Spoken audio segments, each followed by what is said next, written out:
നെന്മണിക്കര പഞ്ചായത്തിലെ നെന്മണിക്കര വാർഡിന്റെ നേതൃത്വത്തിൽ സൗജന്യ മെഗാ ആയുർവേദ ക്യാമ്പും മെഡിക്കൽ ക്യാമ്പും നേത്രപരിശോധനാ ക്യാമ്പും നടത്തി. തൈക്കാട്ടുശ്ശേരി വൈദ്യരത്നം ആയുർവേദ കോളേജിന്റെ സഹകരണത്തോടെ നടത്തിയ സൗജന്യ മെഗാ ആയുർവേദ ക്യാമ്പിൽ ജനറൽ മെഡിസിൻ, അസ്ഥിമർമ്മ രോഗ വിഭാഗം, നേത്രരോഗം, ENT, സ്ത്രീരോഗം, ശിശുരോഗ വിഭാഗം, ത്വക്ക് രോഗങ്ങൾ എന്നീ വിഭാഗങ്ങളിൽ ചികിത്സയുണ്ടായിരുന്നു. തൃശൂർ ട്രിനിറ്റി സൂപ്പർ സ്പെഷ്യാലിറ്റി കണ്ണാശുപത്രിയും തൈറോ കെയറും സംയുക്തമായി സൗജന്യ മെഡിക്കൽ ക്യാമ്പും നേത്രപരിശോധനയും നടത്തി.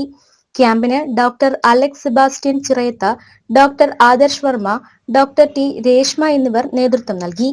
ആയുർവേദത്തിലെ എല്ലാ സ്പെഷ്യാലിറ്റിയും ഉൾക്കൊള്ളിച്ചുകൊണ്ട് NSSന്റെ ഭാഗമായുള്ള ഒരു സ്പെഷ്യൽ ആക്ടിവിറ്റിക്ക് പകരമായി റെഗുലർ ആക്ടിവിറ്റിയിൽ നടത്തുന്ന ഒരു ക്യാമ്പാണിത്.